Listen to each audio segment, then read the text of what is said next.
안녕하세요. 미래를 설계하라 경제잡학사전 구혜림입니다. 한 주의 중반 수요일입니다. 오늘 하루도 어떻게 보내셨을까요? 오늘도 두 분의 아나운서와 함께 경제 이야기 함께 나눠보도록 하겠습니다. 오늘은 윤자빈, 김가연 아나운서와 함께합니다. 안녕하세요. 안녕하세요. 네, 그럼 미증 시부터 분위기 살펴보고 넘어가도록 하겠습니다. 이 미중 간의 무역 갈등 점차 완화되는 분위기 나타나고 있습니다. 그동안의 하락세 이번에는 잠시 멈추고 다시금 상승세로 돌아서는 모습 나타났는데요. 자세한 분위기 살펴보도록 하겠습니다. 자빈 아나운서 전해주시죠. 네, 뉴욕 증시가 하락세를 끊고 일제히 반등했습니다. 미국과 중국 간 무역 협상이 진전될 것이라는 낙관론이 떠오른 영향으로 풀이가 됩니다. 다우지수는 전날 대비 2.66% 오른 39,186.98포인트의 거래를 마쳤습니다. S&P 500 지수는 전날보다 2.51% 상승한 5,287.76포인트에 나스닥 지수는 전날보다 2.71% 오른 16,300.42포인트로 종가 형성했습니다. 그간 도널드 트럼프 미 행정부의 관세 정책이 촉발한 불확실성과 미 중앙은행 페드의 독립성 침해 우려가 투자자들 불안을 키웠는데요. 미중 협상이 진전을 보일 수 있다는 낙관론이 부상한 걸로 보입니다. 글로벌 이슈 함께 보면서 더 자세한 내용 알아보도록 하겠습니다. 도널드 트럼프 미국 행정부가 촉발한 무역 전쟁으로 미중 간 긴장감이 높아지고 있는 가운데 중국과의 상황이 결국은 개선될 것이라는 낙관론이 나오자 미국 증시가 일제히 안도감을 보였습니다. 가장 큰 요인은 스콧 베센트 미국 재무부 장관의 발언이었습니다. 이날 워싱턴에서 열린 JP모건 스체이스 비공개 행사에 참석한 베센트 장관은 연설에서 중국에 대한 현재의 관세 대결은 지속 불가능하다며 미중 간 무역 전쟁은 가까운 미래에 완화될 것으로 예상한다고 밝혔습니다. 그간 투자 심리를 얼어붙게 했던 무역 갈등과 불확실성, 그리고 이로 인한 경제 성장 둔화와 물가 상승 우려에 어느 정도 길을 내주는 발언이었습니다. 베센트 장관은 긴장 완화는 결국 세계화 시장에 안도의 한숨을 안겨줄 것이라고 덧붙이기도 했습니다. 다만 이 자리에서 미중 협상이 아직 공식적으로 시작된 상황은 아니며 중국은 협상 과정에서 어려움을 겪을 것이라는 발언도 나왔습니다. 여전히 미중 갈등이 심화할 불씨가 남았다는 의미입니다. 도널드 트럼프 미국 대통령의 제롬 파월 연방준비제도 의장을 해임할 의사가 없다고 말을 바꿨습니다. 최근 금리를 내리지 않는 연준 의장을 해임하겠다는 의도를 내비친 뒤 주식시장 등 금융시장이 패닉에 빠지자 입장을 전격 선회할 걸로 보입니다. CNBC 방송 등 현지 언론에 따르면 트럼프 대통령은 현지 시간 22일 기자들이 파월 의장을 해임할 가능성에 대해 묻자 언론이 모든 것을 과장한다고 말했습니다. 그러면서 그를 해고할 생각이 전혀 없다, 그럴 의사가 없으며 결코 그런 적도 없다고 말했습니다. 그는 다만 그가 금리 인하에 조금 더 적극적으로 나서주길 바란다면서 지금이 금리를 내릴 완벽한 시기라고 주장했습니다. 국제유가는 현지 시간 22일 이란에 대한 미국의 새로운 제재와 증시 상승세의 영향으로 급등했습니다. 뉴욕 상업거래소에서 급등물인 5월 인도분 서부 텍사스산 원유는 전장보다 1.95% 뛴 배럴당 64.31달러의 장을 마감했습니다. 브렌트유 유골물 가격은 전장 대비 1.78% 오른 배럴당 67.44달러의 거래를 끝냈습니다. 도널드 트럼프 미국 행정부는 이날 이란의 액화 석유가스 및 원유 운송기업 네트워크를 겨냥한 새로운 제재를 발표했습니다. 뉴욕 증시 급등도 유가 상승세를 부추겼습니다. 로버트 야거 미주호 증권 애널리스트는 미국 증시의 급등으로 투자자들의 위험 선호 심리가 살아났다는 점이 확인됐다면서 유가의 지지력을 제공했다고 해석했습니다. 미중 무역전쟁 완화 기대감에 뉴욕 증시가 상승한 가운데 비트코인 가격도 92,000달러대를 회복했습니다. 23일 코인마켓캡에 따르면 이날 오전 8시 기준 비트코인 가격은 24시간 전 대비 6.56% 오른 92,836달러를 기록했습니다. 일주일 전과 비교하면 10.8% 오른 수치입니다. 알트코인의 대표격인 이더리움은 전일 대비 10.65% 상승한 1,745달러에 거래됐으며 리플은 6.5% 오른 2.2달러를 기록했습니다. 코인 역시 간밤 상승한 뉴욕 증시의 영향을 받은 걸로 풀이됩니다. 가상자산 공포 및 탐욕 지수에 따른 가상자산 시장 심리 단계는 38점으로 공포 단계를 유지했습니다. 이 지수는 값이 제로에 가까워지면 시장이 극도의 공포 상태로 투자자들이 과매도를 하며 100에 가까워지면 시장이 탐욕에 빠져 시장 조정 가능성이 있음을 뜻합니다. 다음으로 히트맵 열어서 자세히 살펴보겠습니다. 오늘 오랜만에 전체적으로 좋은 모습입니다. 일론 머스크 테슬라 CEO가 내달부터 정부 업무를 줄이고 테슬라 경영에 집중하겠다고 밝힌 가운데 테슬라 4.6% 상승했습니다. 최근 중국에 대한 수출 제한 조치로 투심이 악화된 엔비디아는 그래도 2%가 넘는 상승폭 보여줬습니다. 금융주도 좋은 흐름 보였는데요. 비자 3.53%, 아메리칸 익스프레스 4.09% 오르는 모습 보여주며 종가 형성했습니다. 이어서 주요 기업들 이슈도 함께 체크해보시죠. 도널드 트럼프 행정부에서 정부 효율부를 이끌며 연방기관 축소, 인력 감축을 주도해온 일론 머스크 테슬라 CEO가 테슬라 경영에 집중하기 위해 오는 5월부터 정부 업무를 줄이겠다는 의지를 드러냈습니다. 머스크가 이끄는 전기차 업체 테슬라는 올 1분기 시장 예상치보다 더 부진한 실적을 냈습니다.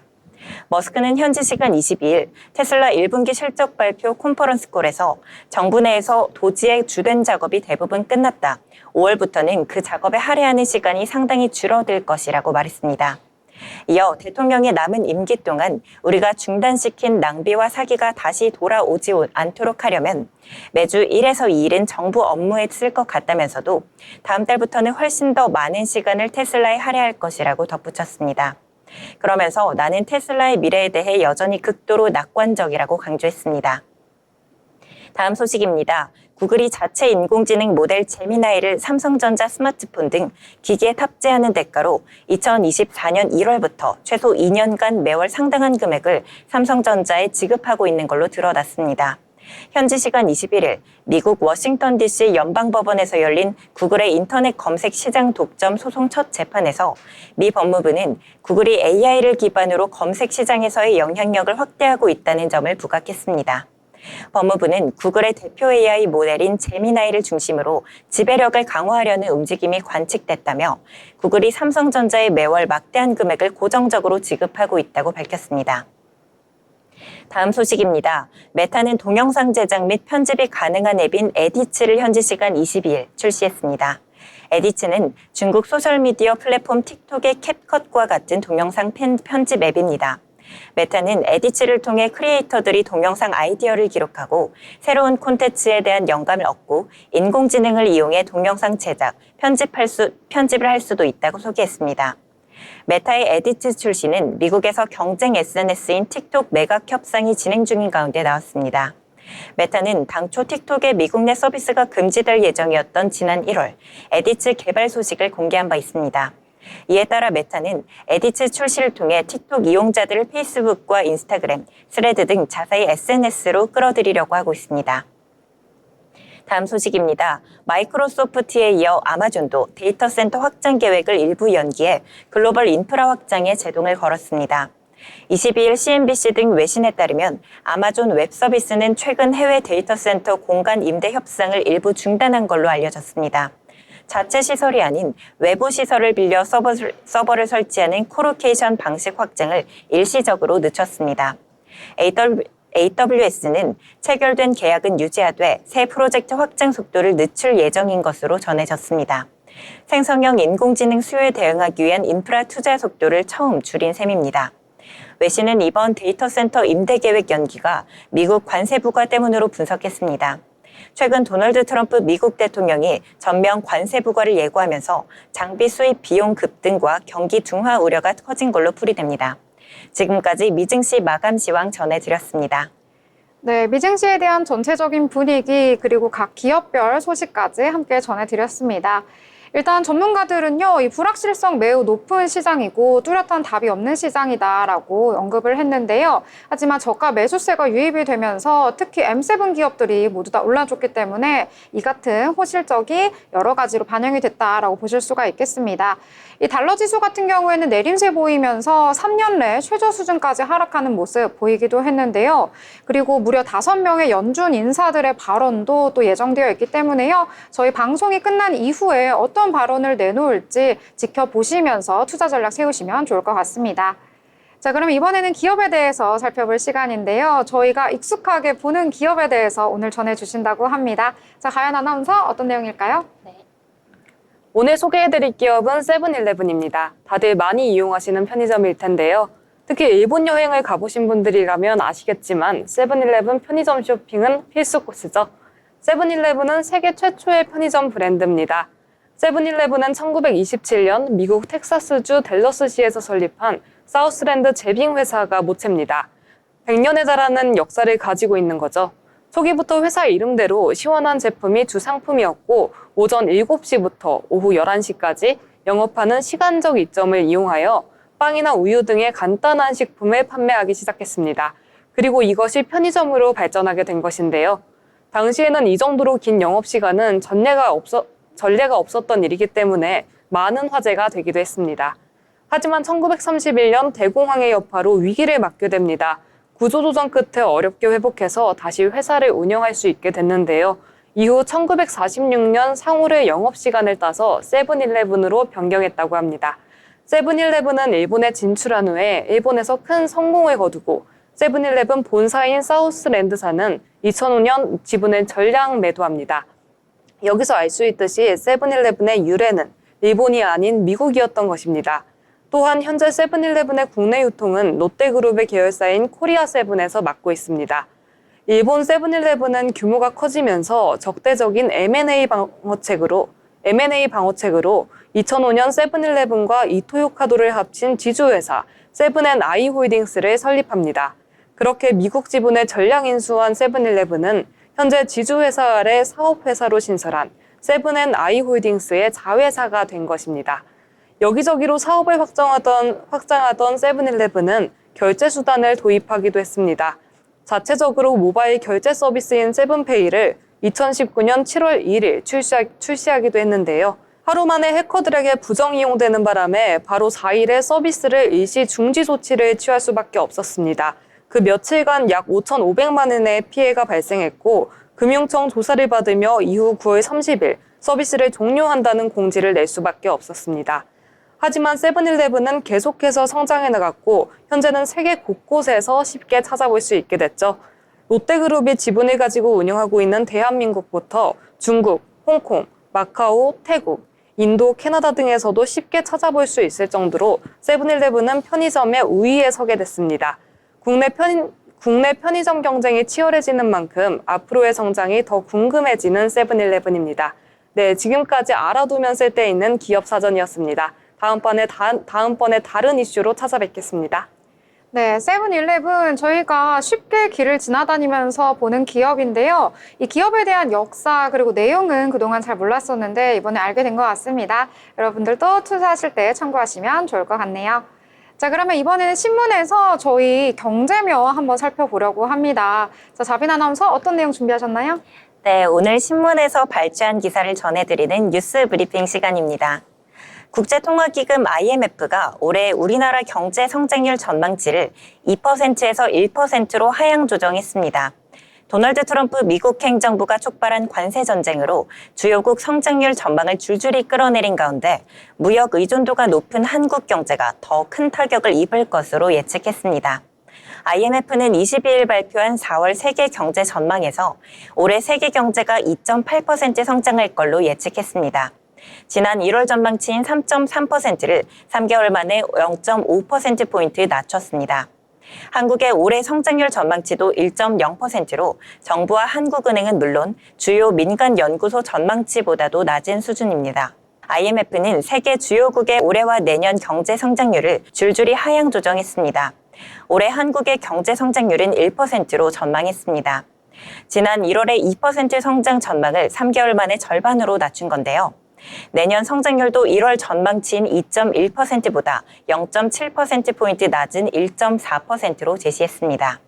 IMF는 무역 갈등 등 정책 불확실성 확대에 따른 소비 투자 위축을 성장률 조정의 원인으로 제시했습니다.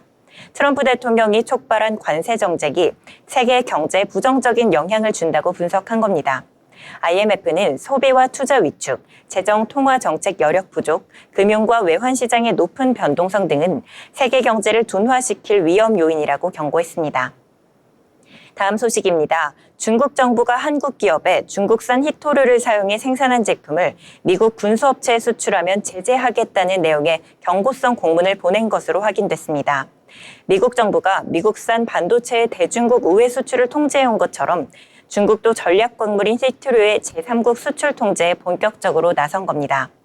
미중 양국이 벌이는 패권 전쟁에서 한국 기업이 선택을 강요받고 있다는 우려가 큽니다.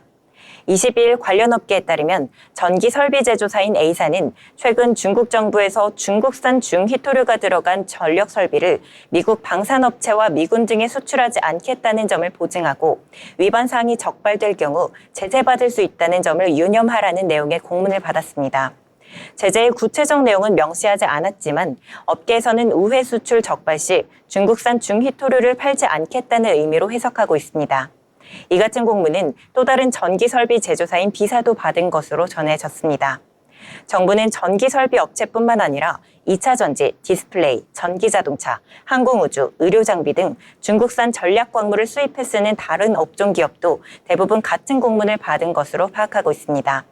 정부 관계자는 중국이 중국산 전략광물 전반의 제3국 수출 통제에 본격적으로 나설 것으로 보인다고 언급했습니다. 다음 소식입니다. 정부가 이달 30일 종료될 예정이었던 유류세 한시적 인하 조치를 오는 6월 30일까지 연장한다고 22일 발표했습니다. 재정 상황과 국제 유가 등을 고려해 인하율은 소폭 낮췄습니다. 기획재정부는 이날 유류세 인하 조치를 2개월 연장하되 인하율은 축소한다고 밝혔습니다. 휘발유 인하율은 기존 15%에서 10%로 경유 LPG 부탄은 기존 23%에서 15%로 조정했습니다.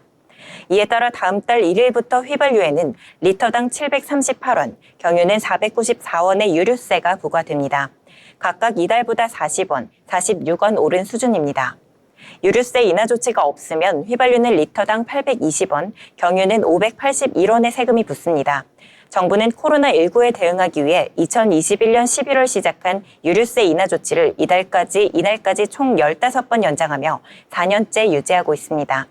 정부는 고환율 기조와 미국 도널드 트럼프 행정부 출범으로 인한 불확실성을 고려해 유류세 인하 조치를 연장했다고 설명했습니다.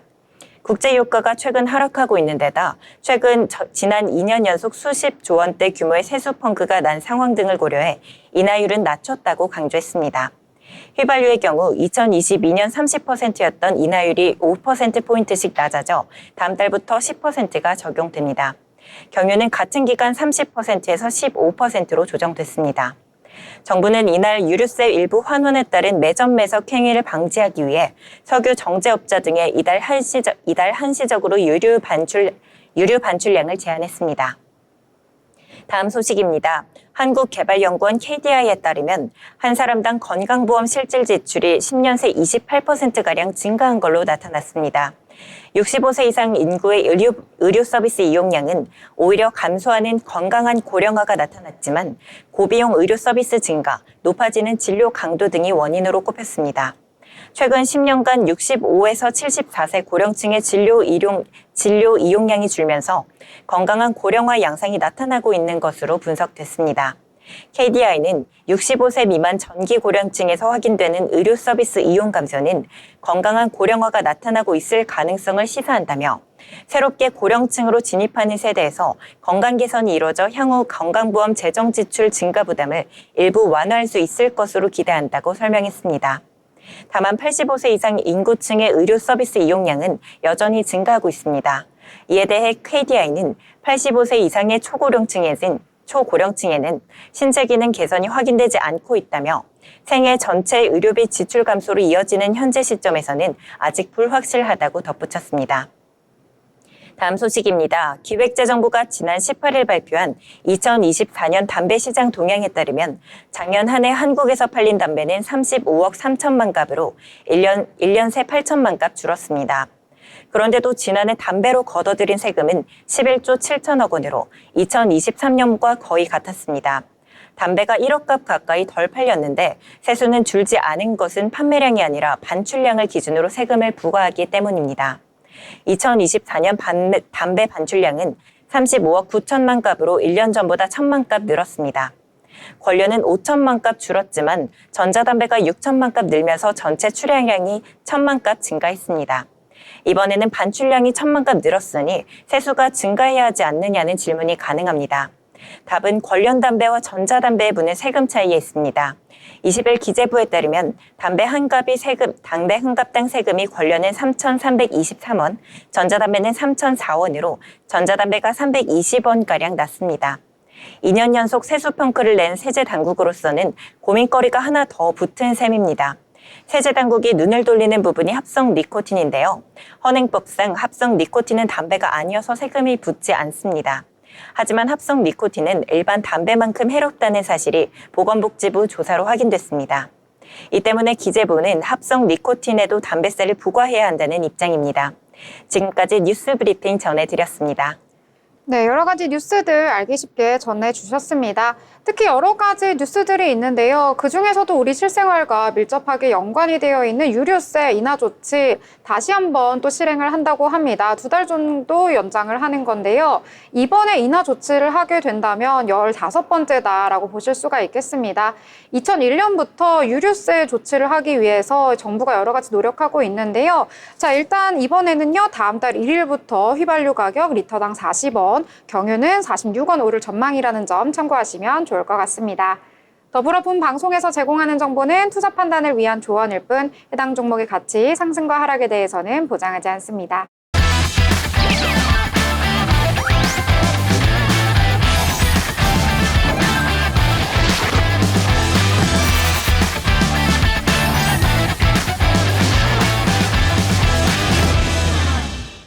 네, 이번 시간은 돈을 잘 벌고 싶은 고수가 되고 싶은 아나운서들이 모여서 경제 이야기, 주식 이야기 함께 나눠보도록 하겠습니다. 먼저 국내 증시 분위기 살펴보고 넘어가려고 하는데요. 오랜만에 국내 증시 양대 지수 모두 좋은 분위기 속에서 마감이 됐습니다. 일단 미증시 분위기가 좋다 보니까요. 이에 대해서 커플링된 현상 나타난 것 같은데요. 자세한 지수 분위기 살펴보도록 하겠습니다. 먼저 코스피 같은 경우에는 전거래일 대비 1.57% 상승 마감했습니다. 2,525선에서 마감을 하면서 3주 만에 2,500선 되찾았다라고 보시면 되겠는데요. 장중 내내 강한 상승 탄력 보이면서 좋은 분위기로 마감을 했습니다. 이 코스피 시장에서는 외국인 같은 경우에 10거래일 연속해서 매도하는 흐름 나타나고 있고요. 기관만이 오늘은 매수로 대응을 했는데 물량이 좀 컸습니다. 6,800억 원대 매수 우위를 보였다라고 보실 수가 있겠는데요. 이 외국인 같은 경우에는 일전에도 말씀을 드렸다시피 4월에는 단 한 거래일을 제외하고 계속해서 매도하는 흐름 나타나고 있습니다. 그래도 좀 환율이 진정되는 분위기가 나타나서인지 이 외국인의 자금 이탈 규모는 점점 작아지고 있다라는 것이 특징적이다라고 볼 수가 있겠고요. 이 코스닥 같은 경우에도 역시 오늘 장중 내내 탄력적인 상승세 보여줬는데요. 전거래일 대비 1.39% 상승하면서 726선에서 거래를 마쳤습니다. 이 코스닥 같은 경우에는 수급적인 측면에서 오늘 외국인과 기관, 동반 매수가 나타나는 포지션 보였다는 점 참고하시면 좋겠습니다. 자, 그럼 시가총액 상위에 위치한 종목들도 한번 확인을 해보도록 하겠습니다. 정말 오랜만에 보는 빨간 물결인 것 같습니다. 일단 코스피 같은 경우에도요. 사이즈가 큰 종목들이 강한 상승을 보여주면서 지수를 이끌었다라고 보실 수가 있겠는데요. 일단 반도체 투톱 같은 경우에 삼성전자와 SK하이닉스 모두 강세 보였습니다. 특히 SK하이닉스의 상승폭이 더욱더 컸는데요. 왜 이렇게 상승을 했는지 반도체 섹터에 관해서는 잠시 뒤에 자세히 이야기 나눠보도록 하겠고요. 이 밖에도 자동차 관련주들도 오랜만에 강한 상승 보여준 것 같습니다. 이 미국과의 2+2 협상을 위해서 고위급 정상들이 미국으로 출국을 했다라는 소식 전해드렸었는데요. 이 안덕근 산업통상자원부 장관이요. 이 자동차 산업과 관련해서 우선순위로 협상을 하겠다라는 언급을 하면서 호재로 작용한 것으로 풀이가 되고 있습니다. 이 밖에 나머지 종목들도 강한 상승 보여주면서 지수에 힘을 보탰다라고 보실 수가 있겠고요.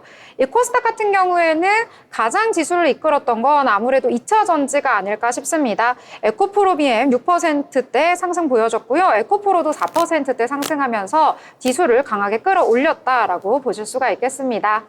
자, 정말 오랜만에 강한 상승 보여준 장이 아니었나 싶은데요. 여러 가지 테마들 이야기 나누면서 왜 이렇게 상승을 했는지 그 소식 함께 이야기 나눠보도록 하겠습니다.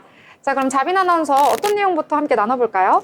네, 안철수 국민의힘 대선 경선 후보가 당내 2차 경선에 진출하자 관련 테마주인 써니전자, 알랩 등이 장 초반 급등했습니다.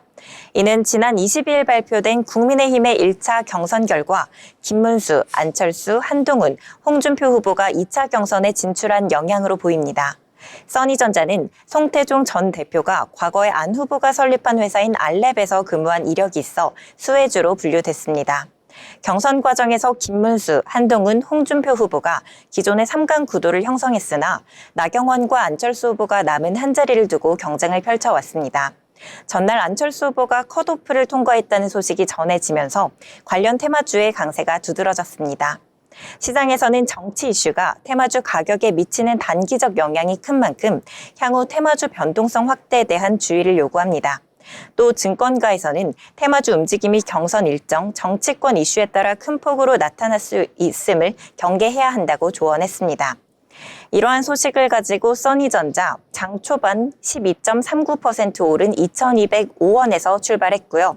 장중에 21.56% 오른 2,385원 선까지 오르다가 현재는 이 상승분을 거의 다 반납한 4.23% 오른 2,045원으로 종가 형성했습니다. 네, 써니전자 같은 경우에는 정치의 테마주로 분류가 되는데요. 오늘 장중에 21%대까지 오르긴 했었는데 윗골이 달리면서 내려왔습니다. 그래도 4%대 빨간불로 마무리했다라고 보시면 될 것 같고요. 이 관련주로 써니전자 외에도 안랩까지 오늘장에서 부각이 됐다라고 보실 수가 있겠습니다. 자, 이번엔 또 다른 내용들 함께 이야기해보려고 하는데요. 아까 제가 오늘장 마감 정리해드리면서 반도체 이야기를 했었는데 반도체 오랜만에 강세 보인 것 같아서 함께 이야기를 나눠보려고 합니다. 이 미국발 호재가 전해지면서 반도체주 전반이 살아났다라고 보실 수가 있겠는데요. 자, 일단 미국의 뉴욕 증시 3대 지수 좋은 분위기 속에서 마감을 했다라고 방송 초반에 언급을 해드렸습니다. 다시 한번 말씀을 해드리자면 이 중국과의 관세 협상에 대해서 긍정적으로 평가를 한다라는 소식이 전해졌습니다. 이에 따라서 미국과 이 중국이 관세 협상에 대해서 낙관론이 점차 커지면서 모두 3대 지수가 올랐다라고 볼 수가 있겠는데요. 특히 필라델피아 반도체 지수 구성하는 모든 종목들이 상승을 했다라고 보실 수가 있겠습니다.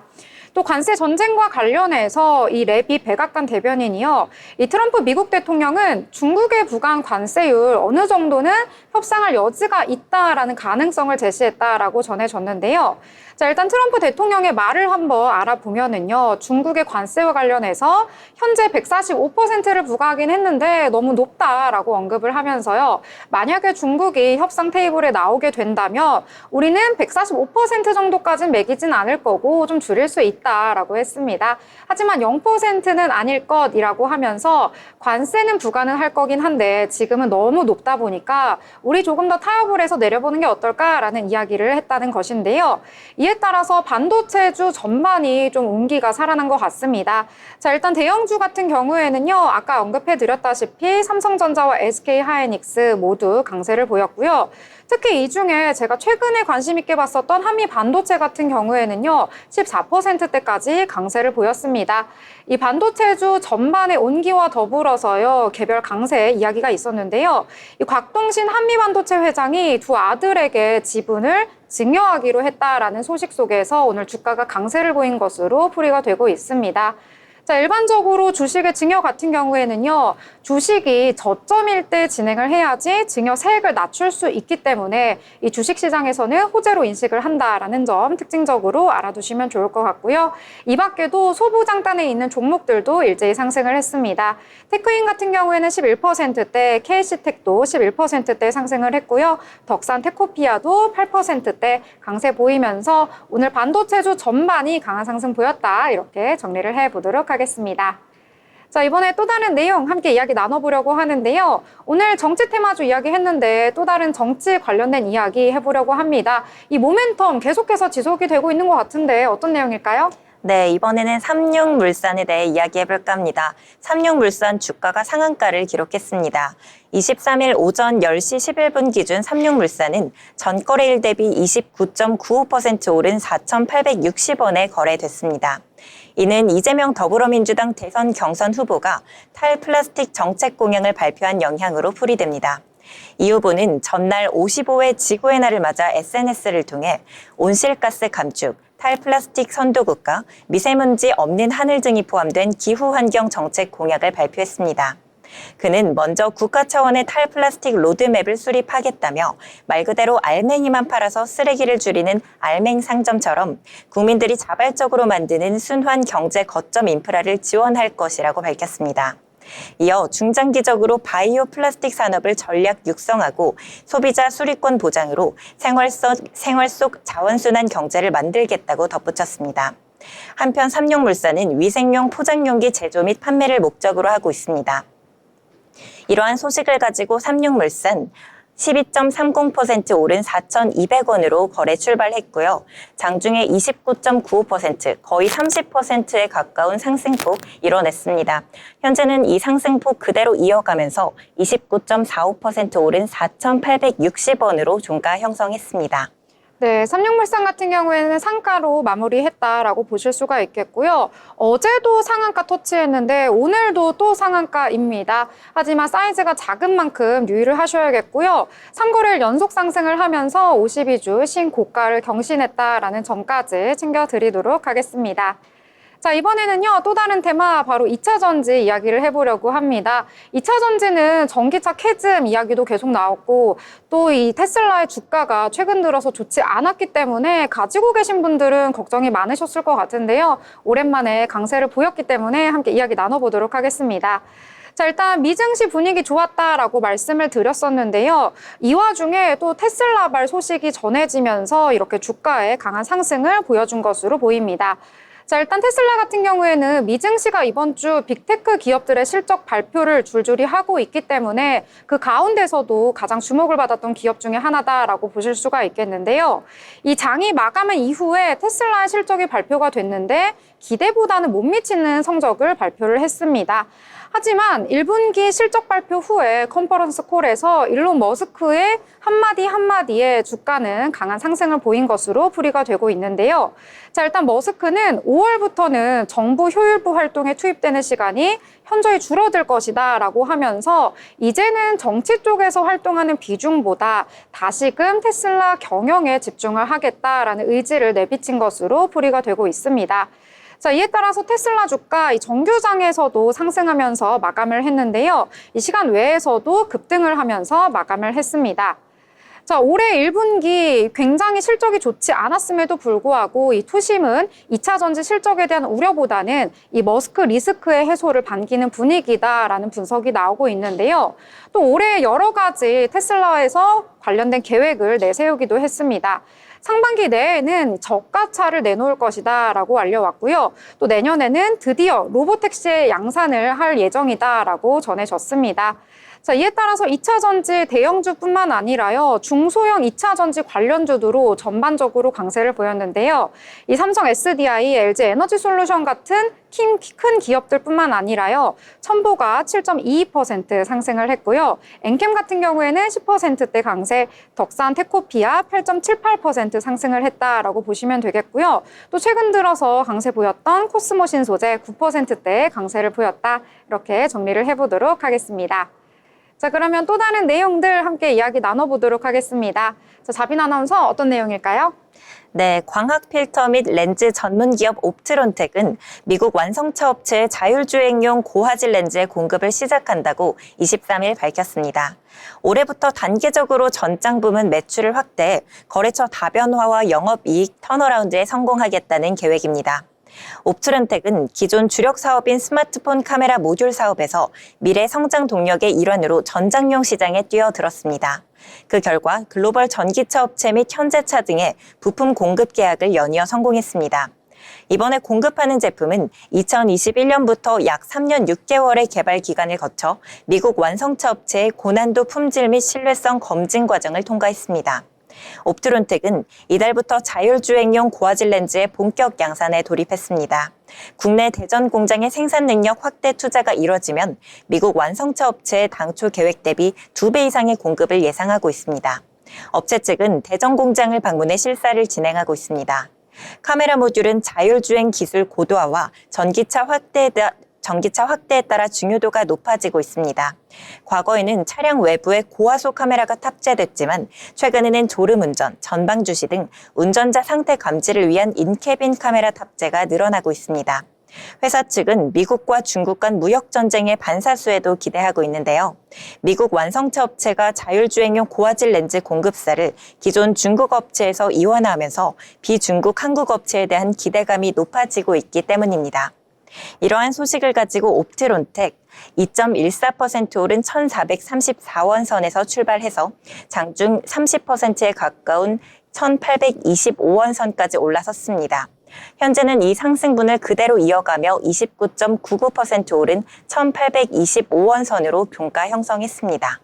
네, 옵트론텍 같은 경우에는요, 오늘 상한가 오전 중에 진입을 했고요. 그대로 풀리지 않은 채로 오늘 상한가로 마무리를 했다라고 보실 수가 있겠습니다. 자, 카메라 모듈을 만드는 회사인데요.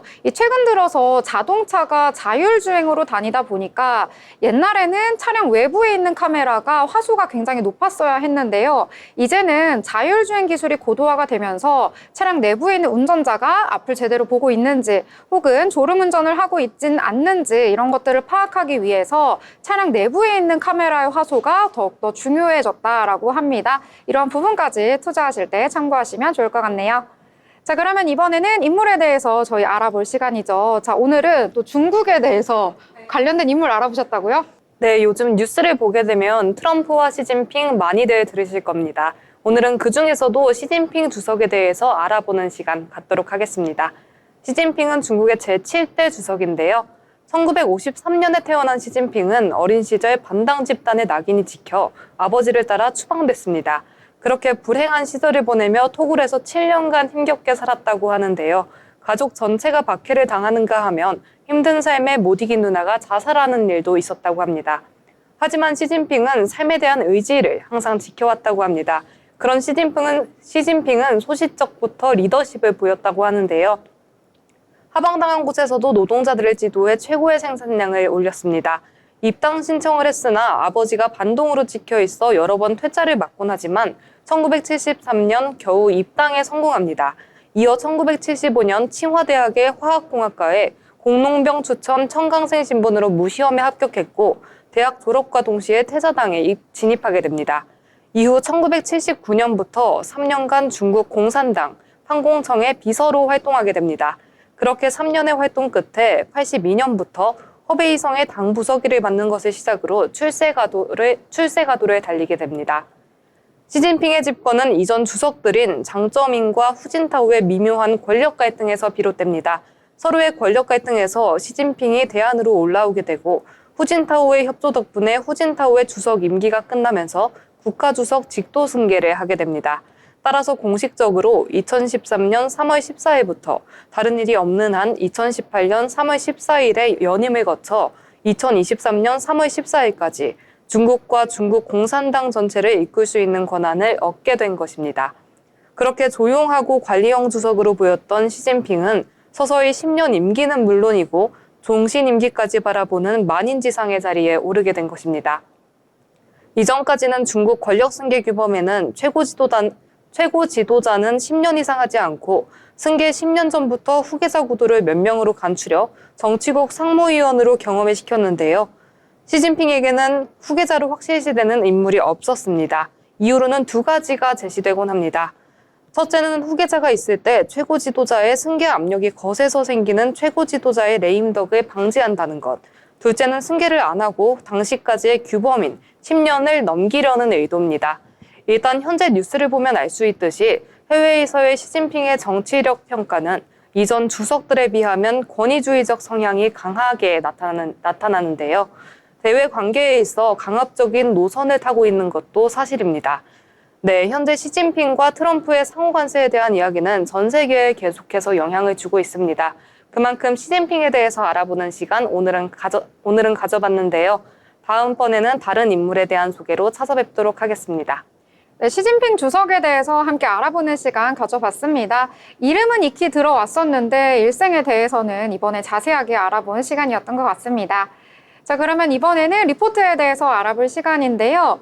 이 트럼프 대통령이 취임하고 나서부터 미 증시는 물론이고요. 글로벌 증시, 우리나라 증시까지 여러 어려움을 겪고 있는 것 같습니다. 아무래도 관세 정책 때문이 아닐까 싶은데요. 오늘 이 부분에 대해서 자세히 알아오셨다고요? 네, 트럼프 정부의 관세 정책에 대해서 굉장히 자세하게 나와 있는 한화투자증권의 리포트 소개해드리겠습니다. 트럼프의 상호 관세는 1등 국가의 위기의식과 패권 유지에 대한 간절함입니다. 관세를 비롯한 과격하고 예측 불가능한 정책들의 최종 목표는 패권 유지입니다. 패권을 유지하기 위해 달러화와 제조업을 지키려고 하는데요. 약달러는 부채 부담 완화와 제조업 육성에 유리하지만 달러 가치가 낮아지면 영향력도 약해질 수밖에 없습니다. 따라서 관세 압박으로 달러화 수요를 확보해서 약달러 리스크를 줄이려는 것입니다. 앞으로 감세와 같은 당근을 활용하더라도 관세라는 채찍을 완전히 배제하지 않을 것 같습니다. 우리의 기본 시나리오는 주요국 관세 10% 플러스 대중국 관세 30에서 50% 조합인데요.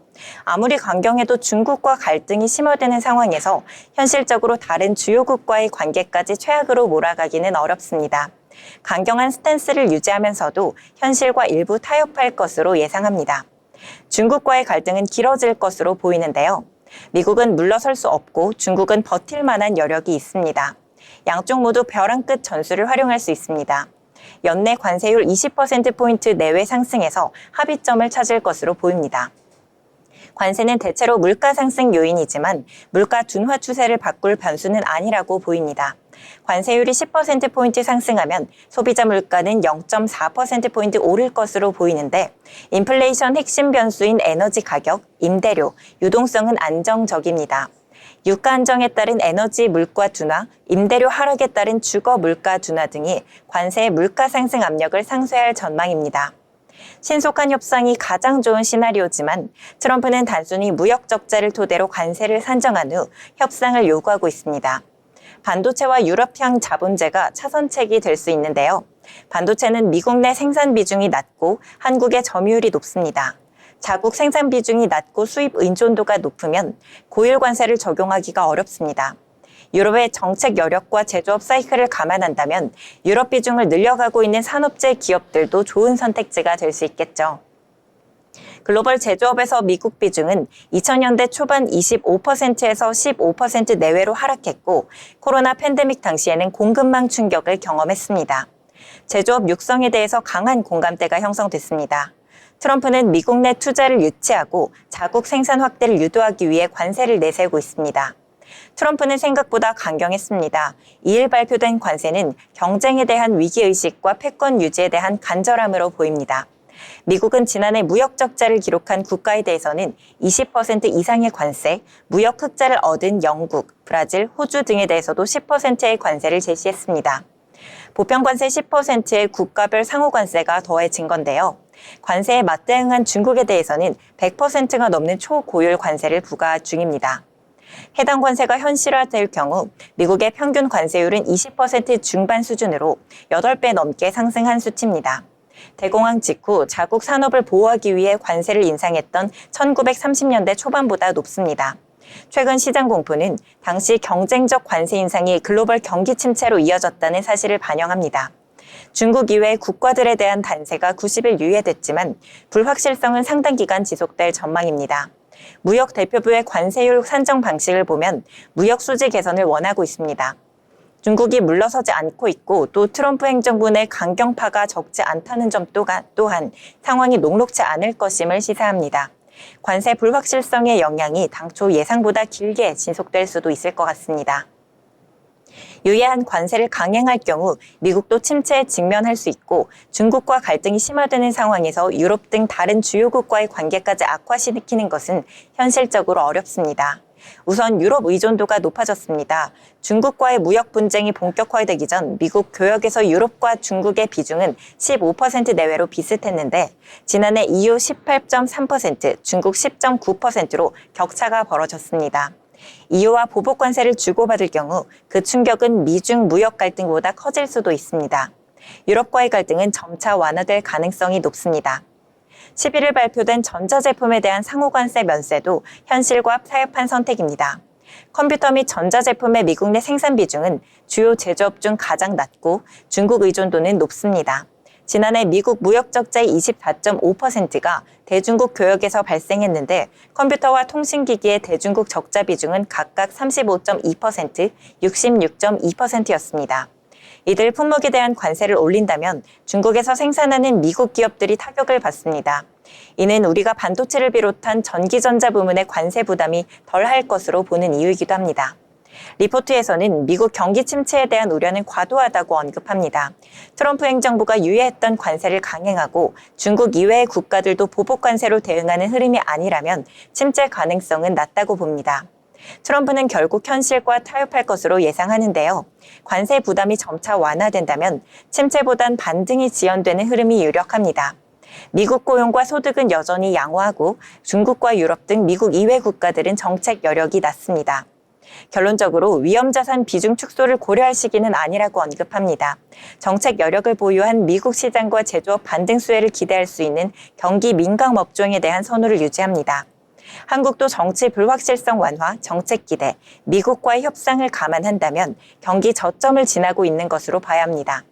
미국 내 생산 비율이 낮아 수입 의존도가 높은 반도체와 유럽 비중이 늘고 있는 산업재가 관세 부담에서 상대적으로 자유로울 것으로 해석합니다. 이상 리포트 브리핑이었습니다. 네, 오늘 리포트까지 함께 알아봤습니다. 자, 일단 관세에 대한 영향 계속해서 미치고 있는데요. 이에 대한 해결책을 마련하기 위해서 한국의 정상들 떠났다라고 말씀을 드렸었는데요. 24일부터 2+2 관세 협상에 나선다는 점, 그리고 그 이후에 우리 증시 어떻게 변화할지 함께 알아보시면 좋을 것 같습니다. 더불어 본 방송에서 제공하는 정보는 투자 판단을 위한 조언일 뿐 해당 종목의 가치, 상승과 하락에 대해서는 보장하지 않습니다.